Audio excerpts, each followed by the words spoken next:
Hello, my name is Sister Pat Bowling, and here with me is Sister Jo Ann Senko, who will share with us her vocation story. Hello, everyone. I'm so happy to be here to share with you my story as becoming a Benedictine.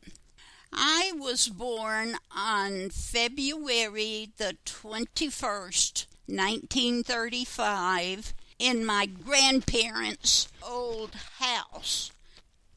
This was in Slovak Town, Arkansas. You probably won't find that name on a map. It was a little community, and of course, like everything else, it's getting smaller and smaller. Soon after I was born, my parents moved to a place just west of Stuttgart, Arkansas. My dad was able to rent a farm there. When did you decide that you wanted to become a sister of Saint Scholastica? I can't really answer that because, first of all, due to an incident that happened at our parish church, and I'll clue you in on it, there was a pastor who one day posted a sign on the door, "Do not bring," and my parents came to Christmas midnight services. And that, of course, he put that up in the day, and they had not seen the sign. So they came in with my brother and I. And I was probably 2 years old, and my brother was about 1, or maybe 3 and 2, something like that. And the sign read, "Do not bring children into church because it disturbs the service," and I believe he had on there the pastor. And my dad, in his expletive language, said, "The hell with that." And he packed us up in the car and we went home. And that was the end of joining in church services for many, many years. Say I was 2 years old, I did not go back to Mass or to any kind of service till I was in the 4th grade. So if I was 2 years old, this put me about 4th grade. It put me about 10, 11. So I can roughly say I didn't go to church for 10 years. The whole family, nobody went. So I was not one of those that had this beautiful experience when they were a little kid. We started then to the Catholic school in Stuttgart, and the sisters, because it was a farming community, the sisters ran a boarding school. The children that were in grade school from the farms boarded Sunday night until Friday afternoon when our parents picked us up for the weekend. Well, my mother had 2 children here that needed instructions. Well, excuse me, let me back up. This is maybe a year before my mother approached the sisters. She saw them on the street one day. They were shopping, and she got up her courage and her nerve and went up to them and talked to them and said, "I saw you over here, and I want to share that I have 2 children ready to be instructed for First Communion and Confirmation." And she said, could they come in on Saturdays for class? And one of the sisters said, "Oh dear, we have children all week, and I don't know if we could swing that." And so they continued to talk, and they said, "We do have a boarding school. Why don't you send your children here to school?" And my mom said, "Well, I'll have to talk that over with my husband." And it was Sister Lewis, and she said, why don't you do that and see if he would be in agreement to send them here to school? So my mother talked to my dad that evening, and he said, why not? And we started to Catholic school second semester of my fourth grade. We went on to Catholic school and we made it just fine. And it came to where my dad loved the sisters, and they would start picking at him about getting back into church. So then this went on, and it was decided I would come up to St. Scholastica's to begin my high school. And someplace in all of that discussion, or else just after I got up here and got acquainted with the sisters, I just kind of got excited about their life. Oh, I didn't have the experience of meeting sisters, like, say, when I was real young, and or playing with girls in Catholic school who would be talking about maybe becoming a sister. That didn't come for me until after I was probably finished with the fourth or fifth grade. But I don't think, or at least I cannot remember, having any discussion or any thoughts on entering the monastery until after I got up here to St. Scholastica's in high school. We had a couple of sisters from home who had been up here, and two of them had entered the monastery, and we decided that we would come for the services of their investing and so forth. So we came up for the first one was Martha Jean Seelig, and then I think the next one was Sister Leona Marie Seelig, and they were cousins. And I think it was all of that, meeting the young girls who were talking about entering and all here at the academy, and then just going to their services. It just started looking so interesting and so good. And someplace in there I got this idea, I just might like to enter. We were coming every summer. We came because it seemed like someone was in one part of the service. And I know the year I think I was going to be a senior, one of the sisters, she had been I guess she was a sophomore when I came up here to school as a freshman. And she said, hey, Senko, you got to get in here. And she had entered and had been invested already. That means she was a novice. She said, you just got to get in here. You got to come. I said, I don't know anything about this, and I'm not going to kneel down 24/7. That's too much carried on. She said, oh, we don't do that. We have a lot of fun. We play ball and we do this and that. But I still wasn't really convinced. She said, you start praying the prayer to the Holy Spirit. And I said, oh, I don't even remember that prayer. And she says, well, look it up and start learning it. So I go home. I'm working at the Daily Leader office by then. That's the newspaper in Stuttgart. And I got the prayer down, finally memorized it, and I had to do some work for the ads lady. So sometimes I had to take a sheet or copy of an ad back to the store for the owner to check through it to be sure all the prices were correct and so forth. So I got to where as soon as my hand touched the office door, I turned it and that prayer started clicking in my head, and all the way down the sidewalk it was going. Well, one day I had to go down to this store, and on my way back I was by the First National Bank, and I looked, the light was green, so I started across the street, and this man made a left-hand turn and hit me and knocked me so that I flew up in the air and came back down and hit the pavement. Hurt my knee. Somebody called the doctor's office, which was just up the street. And it was a bad enough injury. It needed attention. I was saying the prayer to the Holy Spirit when it happened, believe it or not.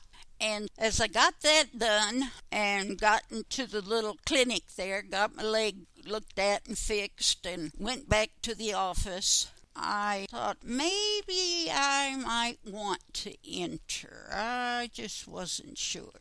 But it just might be a neat thing. So, and again, I gave it some thought, but not a whole lot. Then, possibly it was the next summer when I saw Sister again. She said, "What are you thinking about?" And I said, "Well, I just might give it a try. You just might be surprised." And I think by that time my sister was going to come up here as a freshman. That night, Shirley and I were eating supper together, and I saw Sister, who was a year behind me in high school. I said, "Netzer, what are you doing here?" And she was pushing a cart in the dining room, and she says, "I'm real busy. I got to get these dishes out on the tables. I can't talk to you now, but let me talk to you tomorrow." So we set up a time in the morning to meet at the music room. As I talked with her, I decided I would enter, so she took me over to the novice mistress, and we got everything lined up, and I was going to come. Well, I got home, and not too long after that, and my mother shared that she was pregnant and expected a baby the end of September. Well, I certainly wanted to be home for that.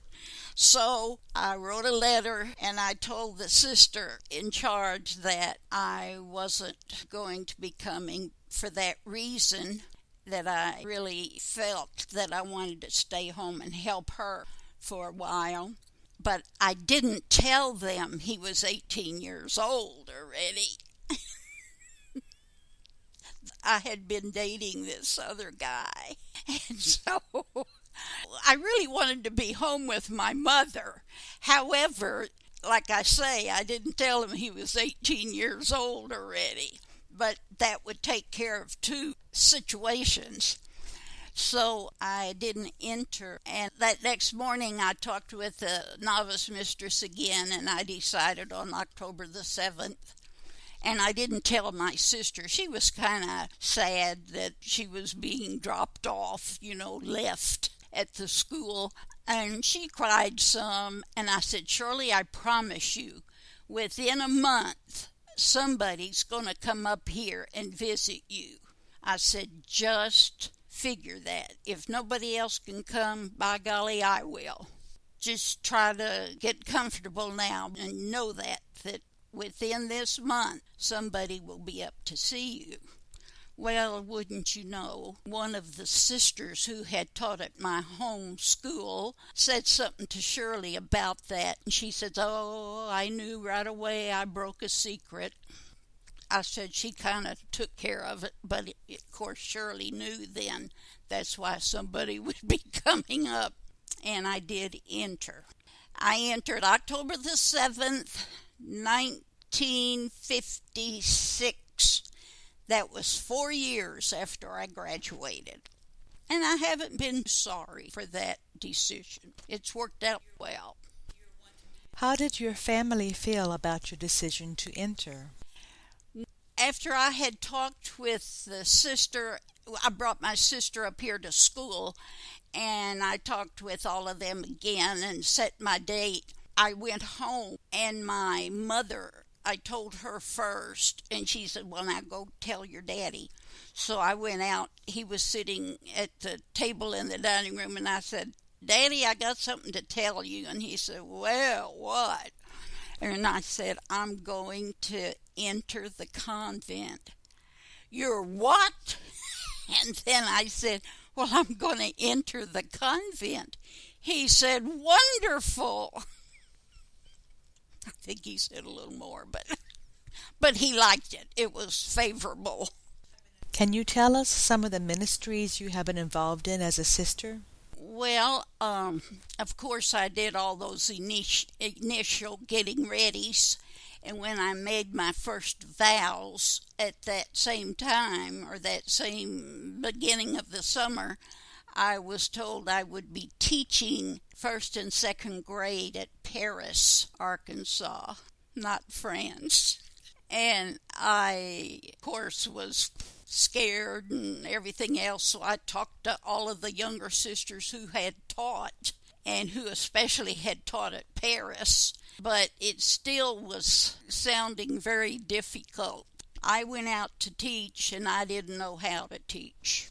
So I tried to learn how to teach, and I guess I did a pretty good job. Everyone passed, and they did okay, or I guess okay enough in their classwork. I was able to pass the majority of them on. In fact, I really was able to pass all of them on, some of them with a little question mark.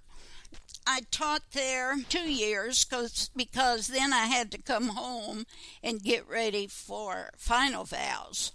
And, let's see, before that, I was teaching my second go-round, and it just wasn't the best. In the summer, I was sent to Subiaco to help out in the kitchen, and Father Christopher decided to send me to a little workshop they were giving in the summertime for new cooks. So when I talked to the sisters here, one in charge said, "Oh, fine, I think you should go." And Mother Jane Francis was in agreement with that. And of course, I love to cook, so I was certainly in agreement. And that teaching just really wasn't the best. It was pretty difficult. So I stayed on at Subiaco, and then I went to this little class every summer for 2 weeks. Well, then Sister Jane Francis, when I came home, she said, "Why don't you go on and finish up your college work, but go in foods and nutrition?" She said, "Check out Missouri University." So I checked that out, and I was able to take a agri-home economics course with a emphasis in foods and nutrition. And that was my area. So I finished up, got my degree, and I was in the cooking. Well, actually, at first I didn't cook. I taught the patients their diets. And, in those days they were in the hospital 2 weeks, so that when they were well to go home, they had a good handle on their diet and how they had to cook and eat to stay healthy. So that was my work for 20 years maybe. All in all, I think I was in the hospital approximately 30 years. Then I was having trouble walking on the hard floors, and I'm now suffering with neuropathy, and we think it started back in '84 when I had my first experience of my legs hurting. And I came home then because I couldn't walk the halls and all in the hospital, but I got a tougher job when I got home. I had to cook for the retreatants, prepare their meals for the weekend retreats, and make out the menus, shop for all the food items I needed, and go ahead and prepare the meals for them. So all in all, I was in the hospital work, I think, say approximately 30 years. And then I was in the retreat cooking at least 10 more. What has made you the happiest about being a sister at St. Scholastica? Just all of the opportunities I've had, the different opportunities, the times I've been able to keep them and learning. One year I would do this, the next year I could do it so much better because I learned how. And then this year was better. Then the next year was even better because I had learned how the year before. And I just got into that cycle. It was just wonderful. Many today are thinking about the possibility of a religious vocation such as yours. What would you like to tell them?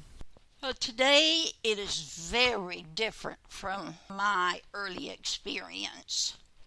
Today I see a vocation to religious life as it's a vocation to prayer, and for us it's prayer, work, and recreation. That's pretty much the way Benedict outlined it.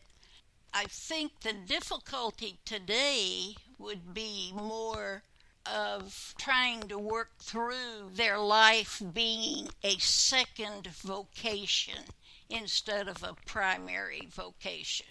So it's kind of get rid of all of this, or a great part of it. You don't get rid of any of your life, but you certainly tone it down. And then you start up on this new life, and I would think possibly a young girl could get mixed up in there and find some difficulties. And I would suggest that you just hang in there, get you a good spiritual director, somebody you can certainly say anything to, and the two of you together should be able to come to some kind of agreements, and you may even have to have a second kind of instructor, a director. Thank you, Sister Jo Ann, for sharing your story with us today. I'm sure many people will enjoy your humor. Thank you.